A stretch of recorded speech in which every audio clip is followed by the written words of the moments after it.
Welcome to Generous Impact. This is Brett Brummett. And this is Amanda Brummett. We are joined today by Lisa Marshall, founder and CEO of Fighting Homelessness. In this episode, you'll hear how they are dedicated to identifying and addressing the root causes of chronic homelessness. Well, Lisa, thank you so much for being here today. We really appreciate it, and we really appreciate our great friend Amy Goddard for making that introduction. Lisa, can you tell us about your background? Who are you personally and professionally? Yes, thank you so much for having me today. And I am married to my husband, Frank, and I have been married for 30 years. And we have three amazing sons, Zachary, Cooper, and Joshua. I have a degree in criminal justice with a minor in sociology. And right out of college, I worked for Hershey's Chocolate for 10 years and then retired in 2000. I obtained my yoga certification and opened a yoga studio in Coppell for a little over 10 years and then sold it in 2012. But I've continued teaching for over 22 years.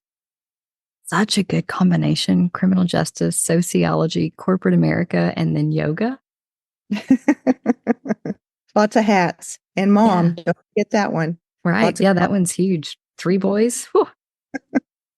Yes. It was busy, a busy time. Yeah, and going back through like your career, your time, you spent a long time volunteering and doing a lot of community work before launching Fighting Homelessness. What prompted you to take all of that investment and move it into a structured nonprofit instead of just giving your time to other organizations? Well, I kind of felt, I think, that a lot of the passion that I had was stopped in some of those organizations. And there might have been legal reasons for not being able to communicate or do the things that I wanted to do in those spaces. And I knew I wanted to do more. And so I think that, I went from seeing people that I wanted to help and donate my time with, and then really feel what they were going through. And I honestly did not know what hopelessness actually felt like. And when I really saw the depths of people not having any hope, I didn't know that was a thing. and then just understanding that it was going to take way more than just, a few hours passing out food here and there. I mean, they needed legislation. They needed someone to help walk alongside so their stories could really be heard. And that's the difference in, the level of what it takes to get things changed and to help people be able to move forward and have hope again. And were you, how long did that need to go beyond the other organizations you're working with or see their initiatives not go the same direction? How long did that resonate with you before you had the gumption or the leadership prompt to move on? Probably about a year, I would say. I spent 2018 to 2019 just doing volunteer work at a senior for 55 and older chronically homeless seniors. And it was then when I met a couple of the gentlemen there that had issues with their back child support. And I remember meeting Kevin and Kevin explaining to me that he needed a job underneath the table. And I didn't even know what underneath the table actually meant.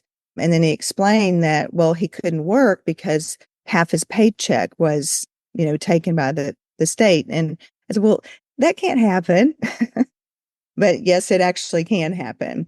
And, when I started digging into it and realizing that he was one of many that are in this situation.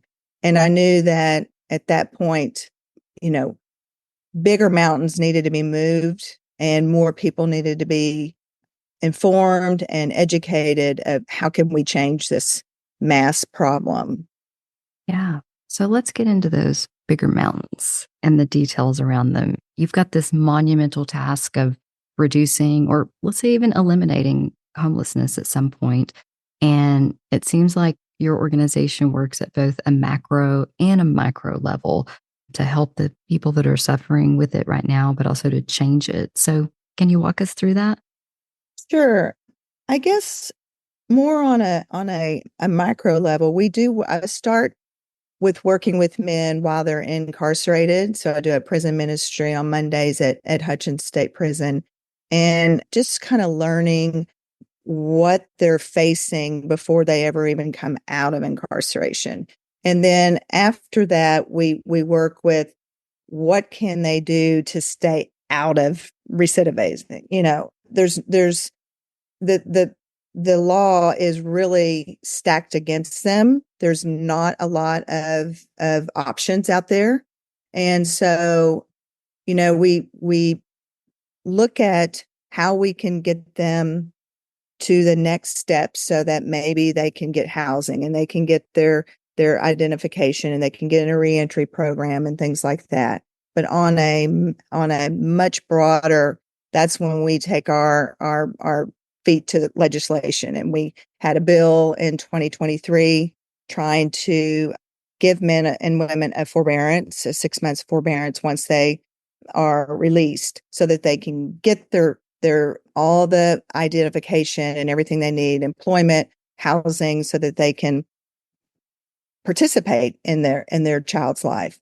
If they're unable to do that, then that's why they recidivate and they go back to prison. And it's just a very harsh, old, outdated legislation that's keeping them into this situation.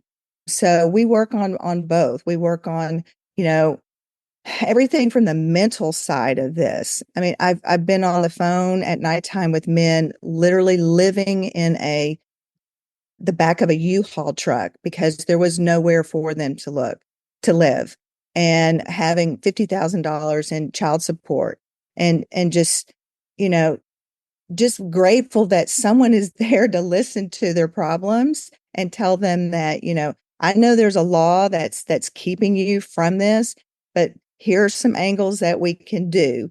Let's see what we can do to at least get you out of the U-Haul and maybe into some type of housing. That is such a good perspective, Lisa, because I knew a lot about, people coming out of incarceration and how they're just really set up to fail and it's terrible. I never even thought about the back child support, which obviously I think we can all agree people should pay child support on their children, logical, Absolutely. but give them a minute to get their life back on track beforehand. And so I appreciate that you're getting into that granular level of causes like that are helping or that are harming them from being able to resume a normal life and a job and a relationship with their kids. And so thank you for that perspective. I learned something today. Yes, welcome. Yep. And how long working with it did you decide that you needed to go back to the upstream area and start engaging while people were coming out of incarceration? Or what other upstream areas have you seen that you've wanted to tackle or currently do tackle? Well, so you can look at it as two ways. One way that we tackle it is trying to educate. And I met with a director, an Emmy and Peabody director, Thaddeus Matula, and started working on a documentary to spread awareness and to let people know, because I don't think anybody really understands the child support system. I mean, we think about deadbeat dads not paying, avoiding their responsibilities, but that's not what we're talking about here. We're talking about dead broke dads who were incarcerated and their orders never stopped. So they never had the means to pay while they were incarcerated. And the interest that tagged on to that. So in Texas, it used to be 12%. It has dropped to 6%. I know there's a senator that's proposing, hopefully this 25 session, to even lower that even more. But, it's crazy that we have $18 billion in child support arrears in the state of Texas. And what that does to all of us, all the taxpayers, the family, the second generation, is keeping us all in debt, and all the systems that are being taxed because of it. So, if you can educate, that was my you know first desire, is to let everyone know how broken the system was, and then let's see if that could work towards legislation. We ended up taking about 60 hours and editing it down to 8 minutes, and on my white paper that I pushed around, state capitol, had 8 minutes of the problem and solutions that we could, hopefully change, because it is a federal law, but states do have certain rights, and the way we handle our child support is based on Texas's state desires, and we don't do a very good job. We really don't care about this, and we're more into just keeping these people down. We shouldn't be the only state in the union that has 1 billion cases. I mean, that's crazy. California doesn't even have that many, but then yet we only have about 2,600 full-time employees to take care of that, whereas California has 6,000 full-time employees taking care of about 700 arrears cases. So you can see that there's not really the interest in helping this situation. So education is one of the ways that I think people need to understand. And then legislation has got to change. It will have to change at the federal level, but there's a lot that can be done at the state level as well. Yeah. So I'm going to go off script, Lisa. I hope that's okay. I'm super curious. I know we're talking about homelessness, but if we're talking about root causes and these dads, you're not talking about violent murderers that are in prison. I assume, and please correct me if I'm wrong, we're talking about low-level drug crimes We're where talking about someone with 2 DWIs. two DWIs. Okay. So are you guys working at all on preventing the incarceration to begin with? So we work with men coming out to Mm-hmm. give the situation that got them there, because if they can, if 2 DWIs are going to knock you off of your feet and keep you in that pattern, that's not a good thing. How can you forgive yourself, forgive the situation? You may have been, a lot of it is just resources, not even having the right resources, not being underemployed or unemployed. Someone may have been a master plumber, been hurt on the job, lost his job. Now he's losing his house. They're always, the last thing to go is the car. Now they're living in their car. And then the next thing you know, all that time, you choose, am I going to feed myself and try to keep myself alive? Or do I pay the $675, dollar child support because it has all this interest in it because I got 2 months behind? So, when you're 2 months in arrears, that's when that interest starts, and it just builds and builds and builds. And so if you're in prison for 6 years for 2 DWIs, and you went in maybe at 6,000, 10,000, something like that, and all that interest starts compounding, you come out, how do you get a job? Now you're a felon. How do you're not making 3 times the rent to be able to rent an apartment, and you're behind, and you got mom going, why aren't you paying your child support? Well, I don't have the money. It's not a deadbeat. It's a completely dead broke. And then they're homeless, or they end up homeless, or they end up back in the criminal justice system.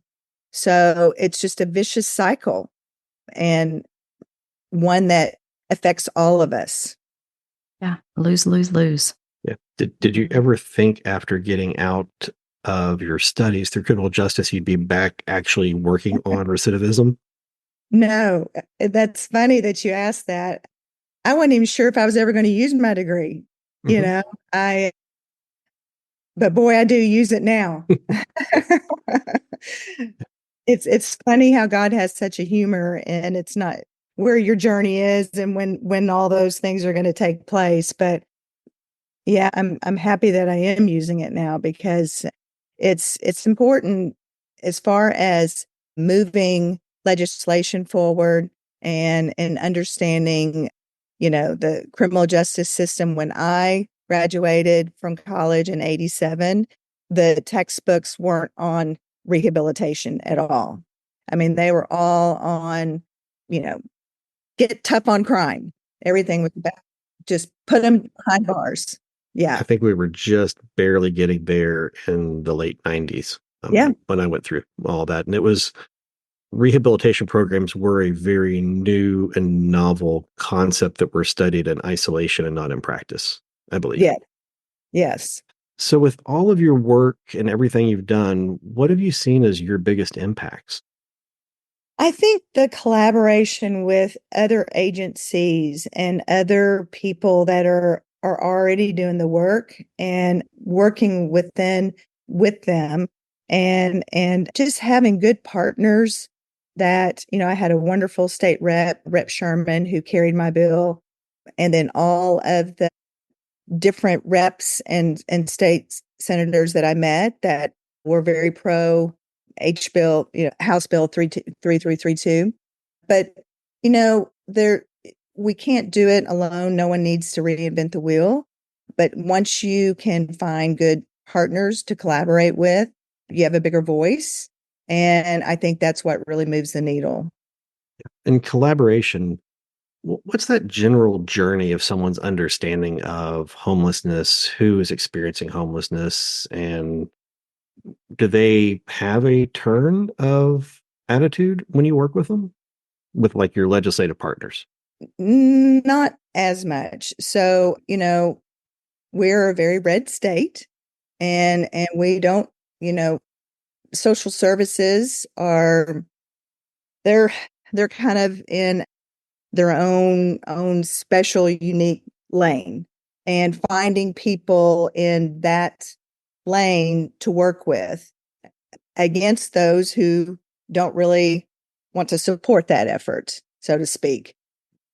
We it's I think the fact that the child support agency only has 2,500 full-time employees, and we have over 1 million cases, kind of shows that we don't really care, and that's not our initiative to get these people back on their feet.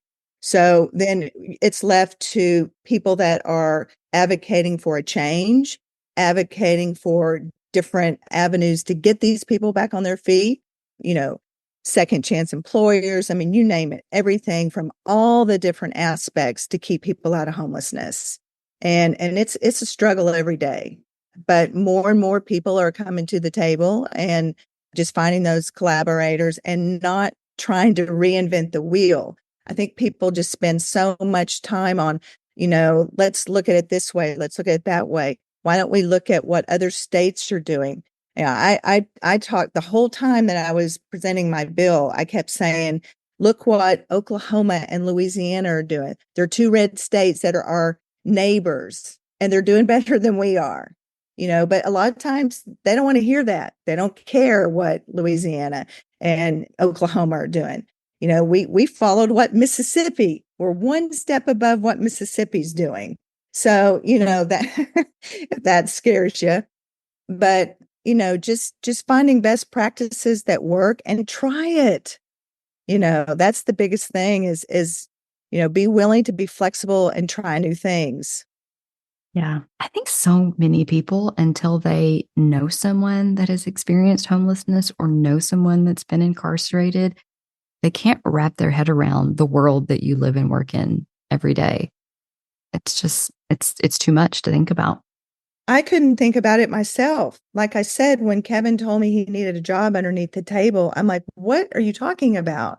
Yeah. And, he's like, well, the government can't know what I'm making. I'm like, why Yeah. can't they know what you're making? You know, Right. because they take half of it. So, some of those things are just, we don't even know as a public, what things are going on until you you hear them, and then they're mind-boggling, and then you dig and you're like, this is right. He is exactly right. Yeah. So it's Yeah, kind of crazy. definitely. So, speaking of Kevin and your organization, one thing that I love that you shared when we were chatting about fighting homelessness is that 65% of your volunteers have been chronically homeless. They've lived the story and are now on the other side. Can you tell us about that? Yes, I'm blessed with having people with lived experiences, and I love watching them take the lead. It's so rewarding to see them. Sometimes we'll go into encampments and I'll have three people with me and we'll all have fighting homelessness t-shirts on. And the people that we're mentoring to think we all are, an agency with all these people that have had all this knowledge for years on how the system works. But actually, the people that know how the system works are the people with lived experiences. So to have them, say, hey, I used to sleep here. This is what I used to do. I know what you're going through. And they're like, oh my gosh, and you have the t-shirt. You're here today wearing a fighting homelessness t-shirt. So, as soon as when we meet with people, we always encourage them to come out with us and do outreach. And most of the times that we are doing outreach, I'm dragging along people with lived experiences so that they can heal on their own, but also they can have such an impact on the people that we're working with. Same with the prison. When I go into the prison, I speak in front of about 100 or 115 men, and I'm not a male that has been in prison, right? But my partner has. And so, hearing him and being with him and watching the men relate to him and seeing that there is hope, that you can not only, get out of here, but you can come back in here and serve and help others. I mean, that there's no better testament and beautiful life to watch and to see when others can help others and heal on their own. And that's what's been so rewarding for me, is to watch the healing that has gone on. Yeah, that's got to be amazing just to watch, witness it, and it's a beautiful thing that you've been a part of it, but way more beautiful that it's not you carrying that message too, which is fantastic. So what is one policy or practice, and I think I may know from our conversation, that you really wish that the governmental organizations would consider changing? Well, obviously the child Child support. support. Yeah. That's what I was thinking. The Bradley bill has got to go. 1986 came and went. Let's change that. I mean, we still don't need to be doing the things that we did back in 1986, right? So we shouldn't have $115 billion in the United States and child support arrears. That's helping nobody. And so to see that change would be, so wonderful. Even if the bill that I had proposed in 23 and the ones that I really want to propose in 25, it's not going to grandfather the men that, are stuck in this situation. Legislation always happens at the end and it's for those moving forward, right? So then what do you do to the 445,000 cases that aren't paying a penny towards their child support? I've got a gentleman who he's in my documentary as well, and he still owes child support, and his children are in their 30s, and he has a wonderful job, and but years of living in and having horrible food sources, diet, and being homeless caused him to have a kidney failure, and he was on dialysis for about 12 years and received a kidney. And during his time when he was not able to work, his 30-year-old children paid his child support for him. He will go to his grave owing child support. That I mean, is incredibly ridiculous. And honestly, I didn't know that it didn't stop. Like once the kids got older, they passed back through that and all that piece. It's something I've been fortunate not to experience. Yeah. And I think that has a whole lack of knowledge around that. I mean, imagine knowing that you're going to owe for the rest of your life, and it's crazy. It's absolutely crazy. Okay. So, Lisa, I'm hearing a lot of things that we need to fix in the system. I'm also hearing a lot of positive that you're accomplishing both at an individual level and at a governmental level. So, what's next for fighting homelessness? Well, we have a couple of big things. Right now, we're working on a housing project. We're partnering with Dallas College and CASA and North Texas Behavioral Health and Austin Street Center and others to build affordable housing for kids aging out of foster care. But we're putting a complete spin on it, and we're doing an intergenerational community. So we're going to house 14 kids aging out of foster care and 7 seniors on fixed income that would be homeless other if they were unable to find housing in their income. So over the past couple of years, I've been fortunate to work with Jesuit College Prep and St. Mark's and Coppell Young Men's Service League, and they volunteer with me. And I had no idea the magic that would happen between a 17, 18, 19-year-old and a 55 and older. And there's a communication that only happens between those age groups, and it's magical to watch. And so we are putting both of those age groups together in a living community that's surrounded by supportive service. And our partners are the ones that will be providing the services and case management for the kids. And then we will case manage the 7 seniors. So that's our big thing that we're working on. We're still going to come back in 2025 with legislation, hopefully around the child support issue. I'm also working with Texas Housers and other agencies trying to move the needle for more affordable housing and tenants' rights. And I'm always working for more housing rights out there for people with evictions and also just being able to stay in the home that they're renting or owning.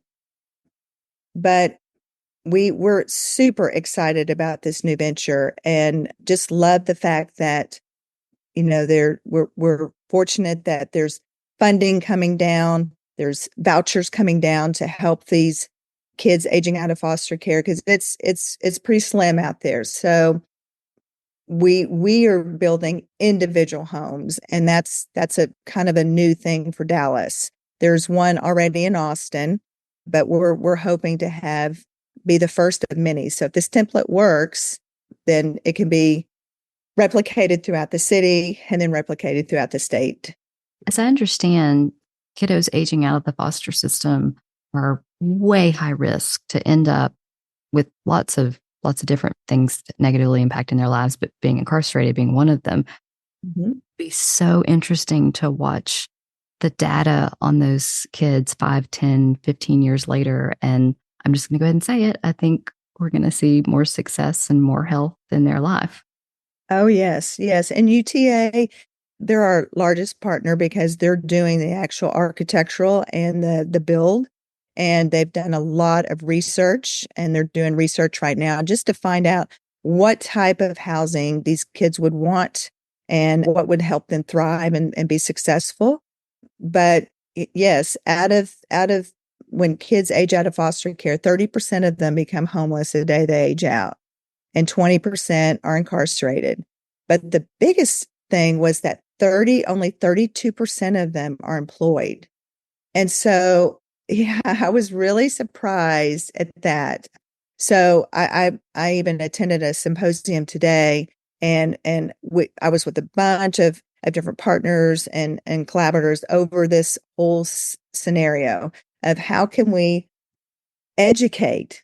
It really is education. It comes down to, what resources are out there. Everyone wants to be in their own silo, their own lane, but let's all put that together and make it where it's it's easy for someone to maneuver through this situation and the system. Same thing happens with housing. Everyone wants to, you know, be in their own thing. Like, oh my gosh, I want all the clients to come to my organization. Well, your organization may be really good at one thing, but let's let someone else that they're really good at that, also work with them. And let's partner together so that, we take the best parts of our organization and we utilize those. And then now we have a system. We're not in silos.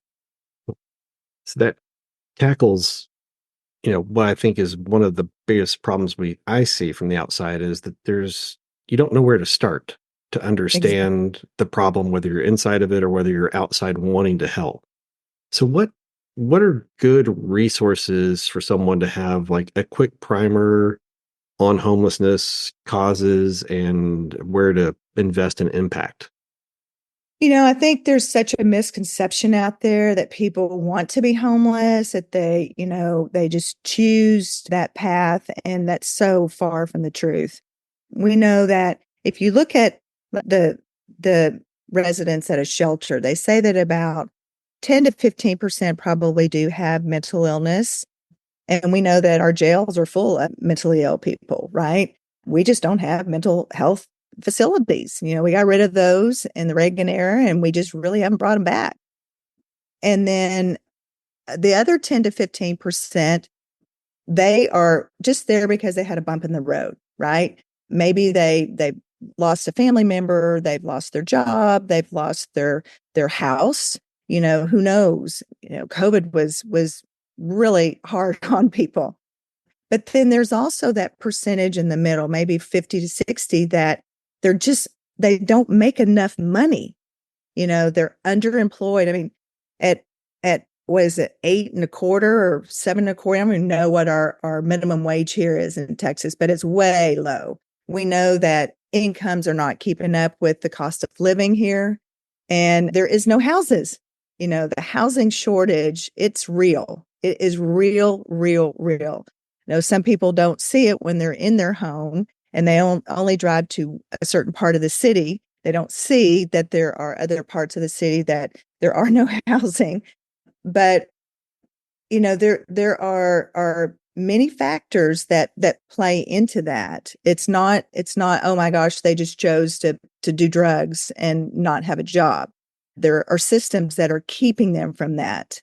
And so being more compassionate and be willing to say, hey, how can I get involved in helping that arm of it? So maybe you have your talents are with your job, you have access to healthcare, or you have access to a food supply, or you have access to clothing, or something like that.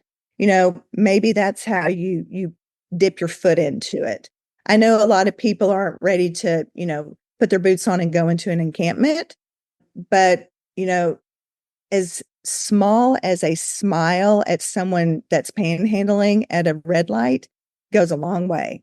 Instead of looking at them as, oh my gosh, they're choosing this. Could you spend 2 seconds with a smile and a wave? Or, I keep crackers, peanut butter crackers, and bus passes in my car and pass those out. So Our Calling has a wonderful little book that you can pass out that has all the resources, what shelters you can go to. I pass those out a lot. So there are things that people could do, and it does make a huge impact.